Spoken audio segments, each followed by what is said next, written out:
안녕하십니까. 현대투자연구소 송교입니다. 27일 잭슨홀 미팅을 앞두고 시장의 모든 시선이 파월 연준 의장의 입에 집중이 되고 있습니다.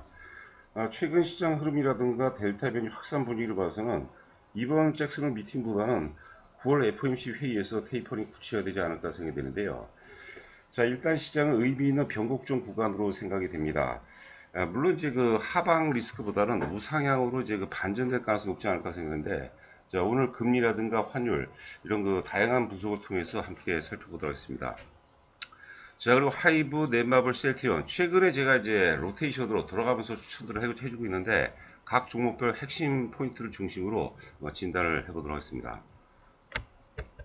이제 보시는 그림은 이제 한국은행 기준금리 추이가 되겠습니다. 자, 이번에 8월 26일 날 15개월째라고 그러죠. 15개월, 1년 3개월 만에 이제 기준금리가 인상이 됐습니다. 0.5%에서 이제 0.75%로 0.25%로 인상이 되는데, 그 시장에서 이제 그 기준금리 인상이 이제 악재라고 하는데, 사실 그 금리의 인상은 계속해서 이제 오랜 동안 저금리 상황에서 동결을 보이다가 최초로 금리가 상승한 것은 경기 회복의 본격적 어떤 시그널로 우리가 해석을 해야 되지 않나 생각됩니다. 금리를 이제 그 인상하는 그 입장에서는 지금 이제 금리를 인상해서 시중에 있는 유동성을 회수하더라도 지금 이제 경기 회복이 이제 빠르게 진행되기 때문에 무리가 없다는 것을 이제 반증하는 그런 모습이 되겠는데요.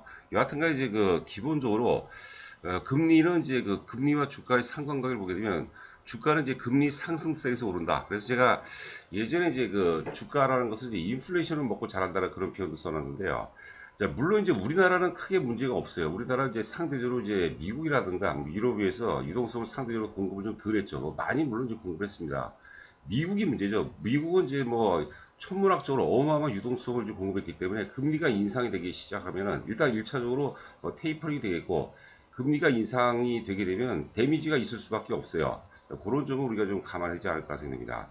자, 그리고 이제 그 저희 그 회원들한테 보내는 문자에서도 이제 여러 차례 금리 인상 관련 이제 말씀드렸는데, 금리 인상에 따른 어떤 그 우리나라의 어떤 국지적인 그런 리스크보다 지금 글로벌 증시가 전반적으로 동해하는 그런 흐름이거든요. 그래서 금리 인상 타이밍은 뭐 상당히 적절하지 않았나 생각됩니다. 금리라는 게 사실 여러분들 뭐 아시겠지만은 인하하는 건 굉장히 쉽습니다. 그 금통이라든가 한국은행 측에서 금리를 인하하는 건 쉬운데 금리를 인상하는 게 굉장히 힘든 거예요.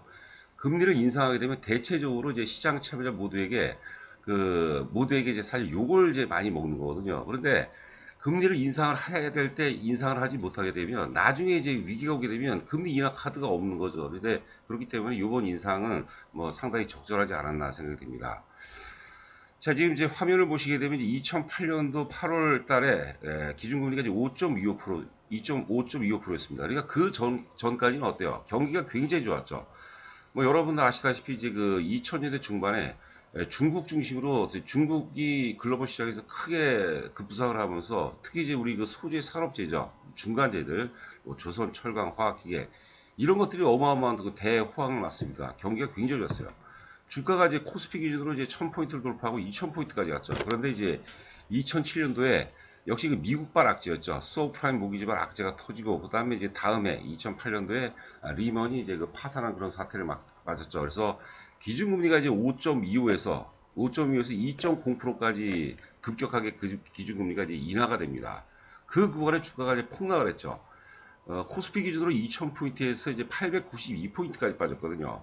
그리고 이제 2009년도 2월서부터 이제 2010년도까지 계속해서 어때요? 저금리 기조가 유지가 되면서 유동성 장세가 증가가 됩니다. 다음에 이제 그 다음 장에서 제가 코스피 연봉을 통해서 한번 확인해 보도록 하겠는데요.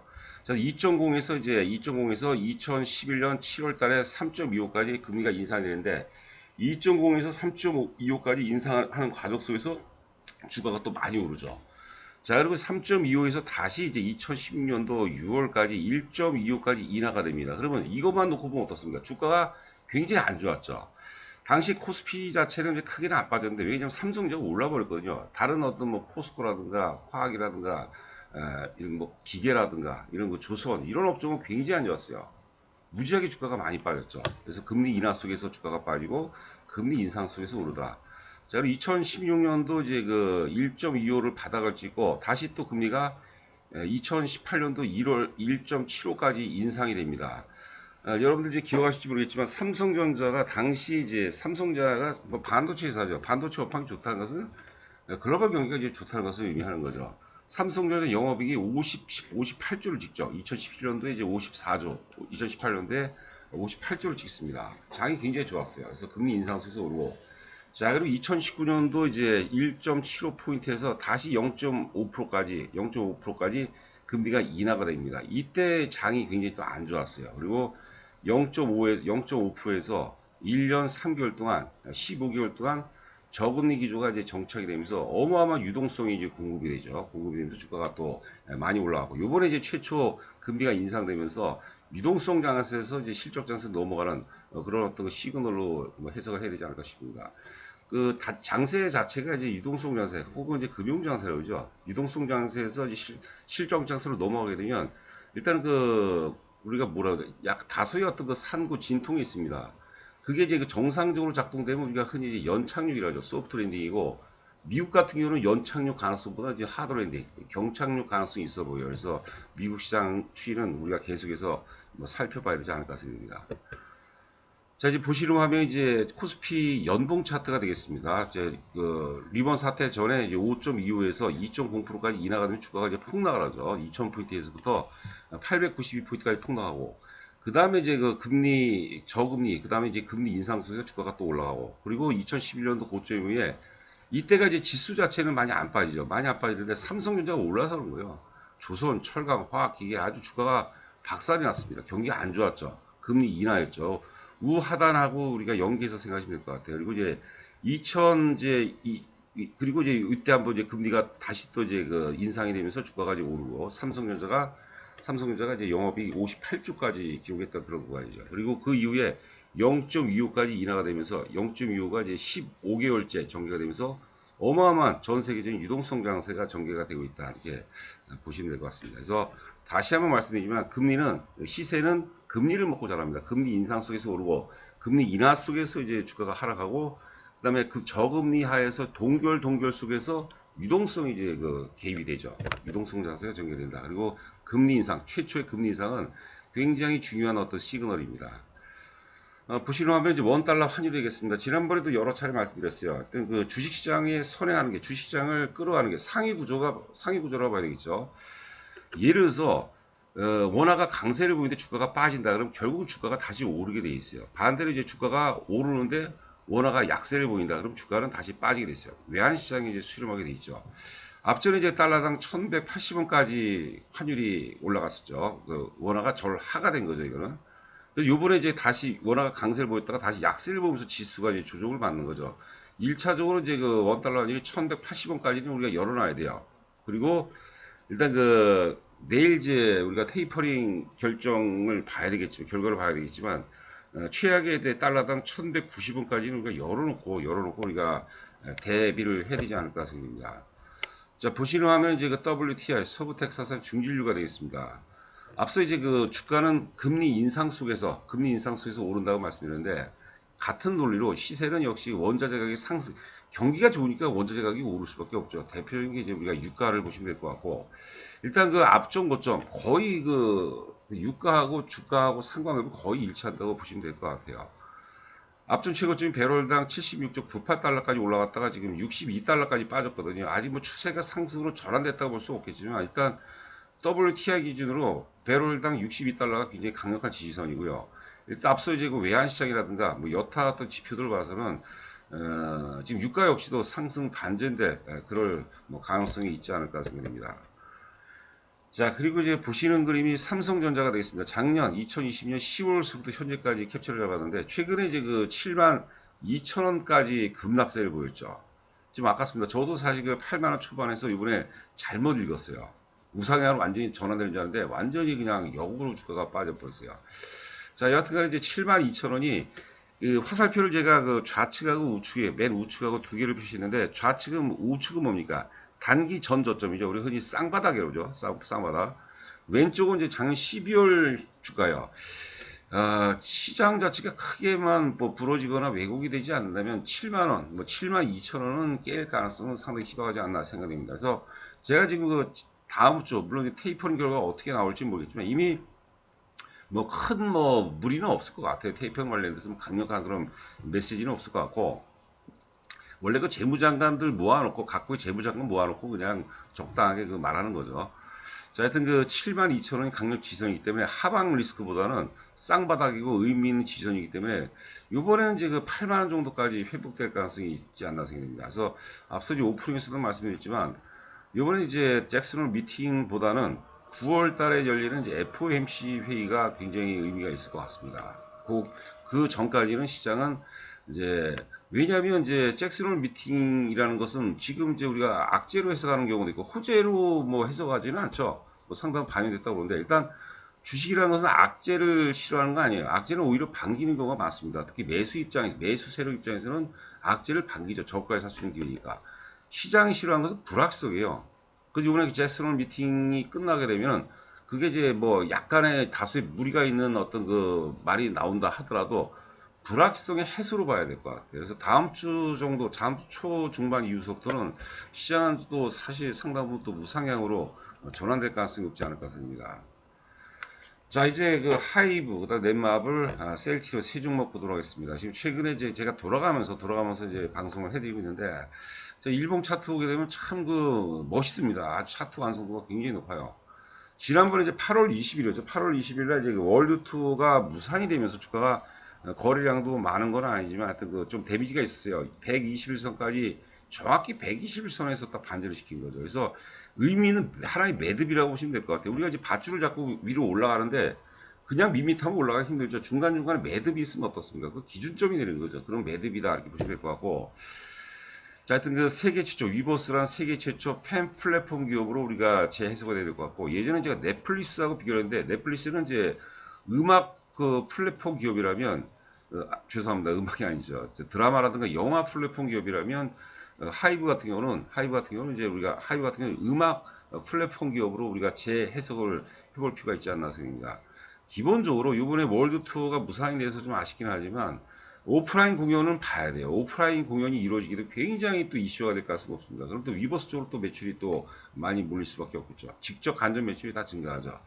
자, 그리고 어제 거래량이 92,700주가 나왔는데요. 지금 현재 시간이 11시 45분을 통과하고 있는데 지금 한 4만 1000주 정도밖에 안 되거든요. 이 정도라면 오늘 제가 보기에는 8만 주 정도, 8만 주도 오후장에 뭐 커다란 이슈가 없다면 8만 주도 안 될 가능성이 높아요. 주가가 이게 차트를 보시면은 주가 관리가 되고 있는 모습이죠. 누가 보더라도 관리가 되고 있는 모습인데 주가 관리의 연장선상에서 거래 바닥이라는 것은 매도세의 소멸입니다. 거래가 많다는 건 뭡니까? 우리가 매도하고 매수하고 활발하다는 거죠. 막 그 공방이 치열하다는 건데 그러던 와중에 거래 바닥이 나왔다는 것은 매도와 매수가 지금 소강 상태인 거죠. 즉 저는 어떻게 보냐면 관리하는 주체가 있기 때문에 거래 바닥은 매도 세력의 소멸로 해석되는 거죠. 그러니까 매수 세력 입장에서는 주가가 관리가 되려면 쏟아진 물량을 다 받아줘야 되거든요.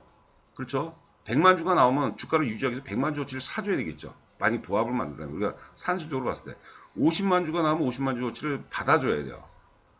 10만 주가 나오면 10만 주어치를 받아줘야 되거든요. 그런데 어느 날 보니까 뭐 7만 주, 8만 주밖에 안 났어요. 그러면 매수 세력 입장에서는 이 팔놈들이 팔만큼 팔았다. 우리 흔히 그 폭풍 전야라는 말 있죠, 여러분들. 폭풍 전야가 어떻습니까? 굉장히 고유하죠.